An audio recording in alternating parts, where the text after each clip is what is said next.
Amitha Verma. Today I wanted to share a really quick styling session with you. Many of us have bookshelves in our kitchen and we're not quite sure what to do with them. A lot of times builders or people will build in 1 to 2 bookshelves in a kitchen, and many of us are just at a loss on how do we use them. Oftentimes when I help customers, I see that they're really mixed up with should they put cookbooks or drop their keys on there or a cell phone charger. And I know if you're watching, you really want to beautify every corner of your home. So come along with me today as I share with you exactly how I would style 2 bookshelves that you would often find in a kitchen. So I'm standing next to a very pretty antique bookshelf or bookcase in my store, Village Antiques, and I'm going to use this today to demonstrate to you how exactly I would style 2 shelves. As you can see, there are more than 2, but I just want you to use your imagination and just envision that these 2 shelves are something like you would find in your kitchen. This might be over a cooktop or over your buffet or over a serving area, but just again, use your imagination, ignore the rest of these shelves, and we're just going to focus on these 2 and pretend as if these were 2 shelves that you might find in your kitchen. When you're styling a kitchen or really any bookshelf, there's 3 elements I want you to remember. One is color, the second is consistency, and the third is repetition. These are the reasons why your bookshelves don't look good. You want to have these 3 elements over and over and over again, even if you're just working with 2 shelves. You want to see the same colors over again. You want to see consistency in the type of materials or objects that you're putting on your shelves. And you want to see repetition, which will bring that consistency and color back into your shelves over and over again. So the first thing that I like to do is start in one corner of my shelf and then work my way down. One of my favorite design tricks for any set of bookshelves is to add paintings into the back of your bookshelves.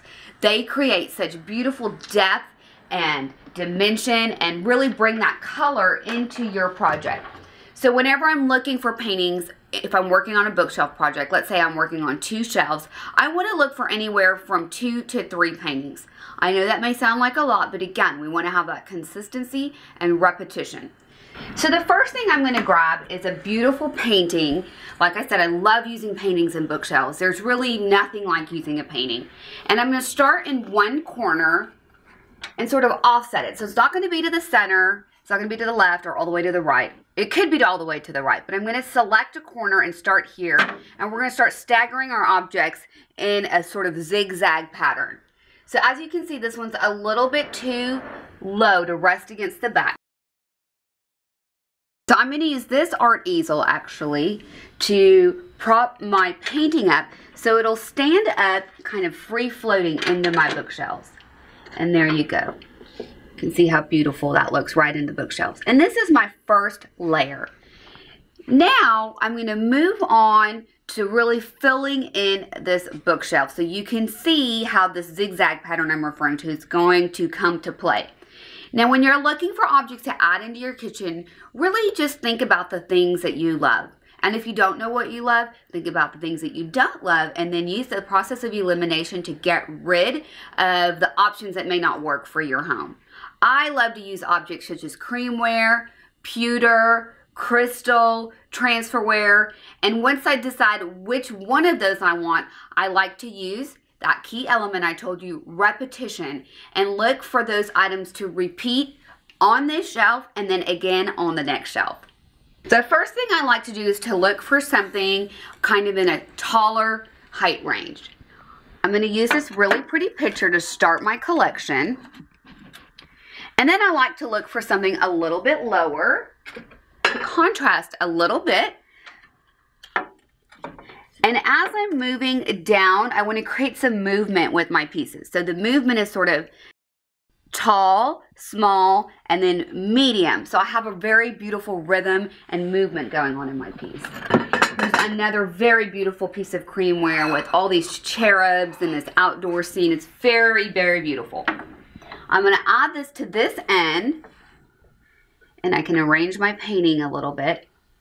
So you can see how there's a little bit of movement going through my bookcase.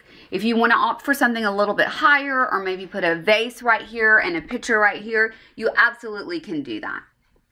So the next thing I'm going to do is move on to the opposite corner. Now when I refer to that zigzag pattern I like to use, I'm looking at this corner and I want to offset to create balance onto this corner. And I personally like to repeat what I have used up here. So I'm going to look for another painting, and preferably something not matching. I want to really create pockets of interest and visual beauty, and I don't want you to feel like if you've seen one thing, you've seen everything. So I always like to look for paintings that are complementary, but not quite matchy-matchy.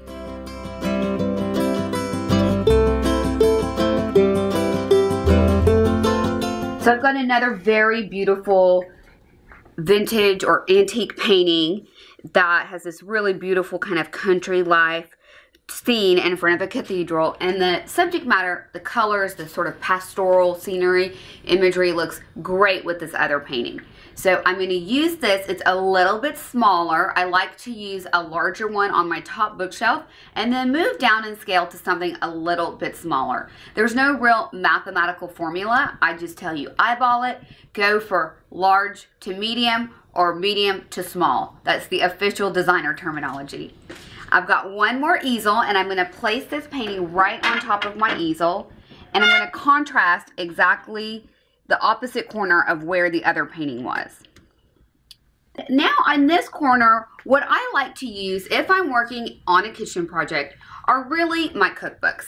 Now, of course, I want everything to be beautiful and decadent and luscious and gorgeous, but of course we have life to consider, everyday living, and I'd love to have some of these areas be very useful to me. So this is a great area that you can add your cookbooks into.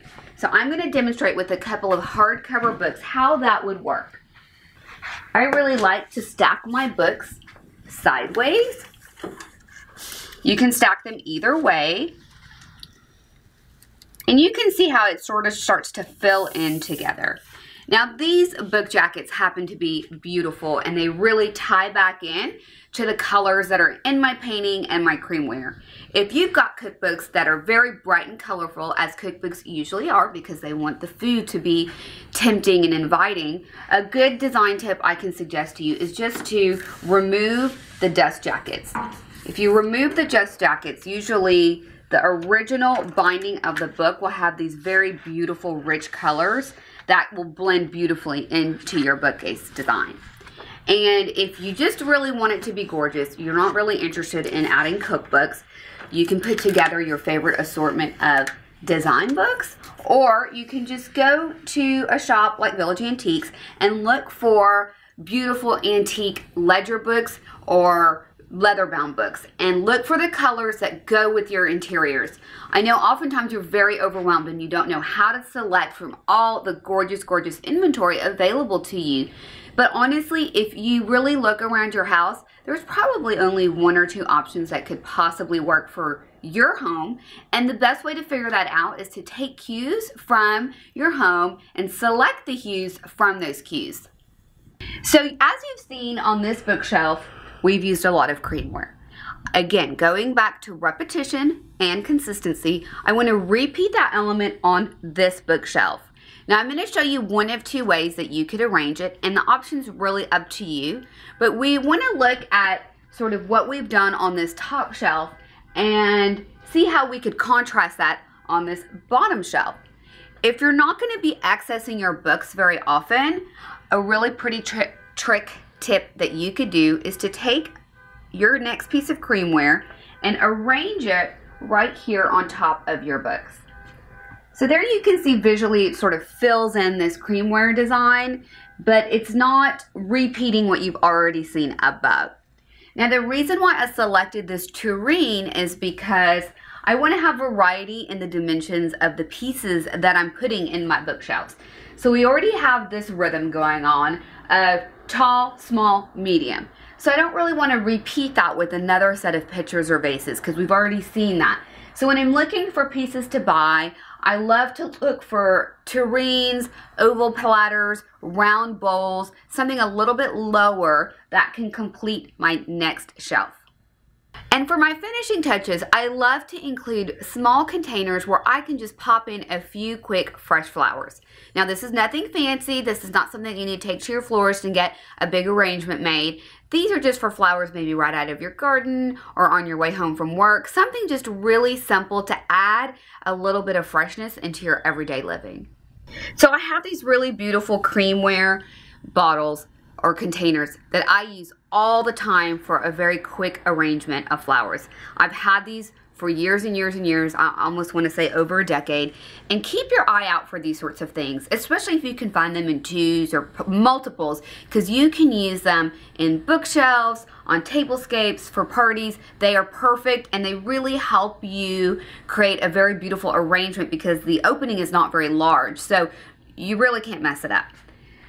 I would just arrange this right here in the center of my bookshelf and leave it there so I could just have a little reminder to pop in a few fresh flowers whenever I get the opportunity.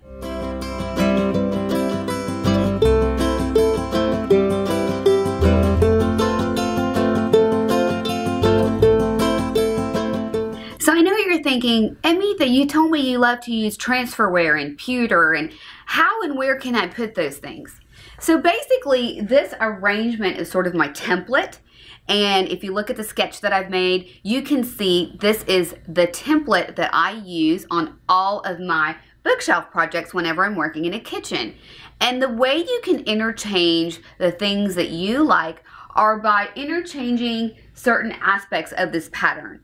So for instance, if you love transferware, this is a good example of transferware. These are the sorts of pieces that is referred to as transferware. You can easily interchange the backdrop that I've used with these paintings with transferware.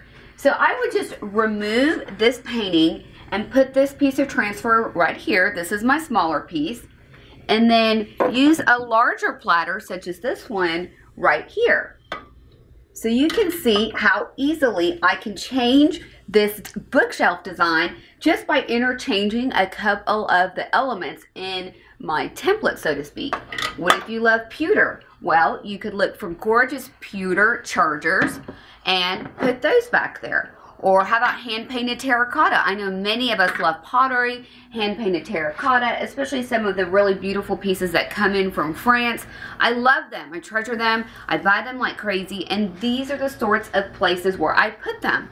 I love getting the easels and using those as my stands to really display all of those beautiful pieces, such as the transferware, hand-painted terracotta, pottery from France, pewter chargers, and of course paintings like I've shown you today.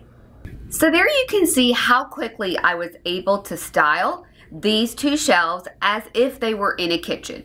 So just remember my key 3 elements: repetition, consistency, and color. You're going to get the color from the hues in your home and of course the things that inspire you.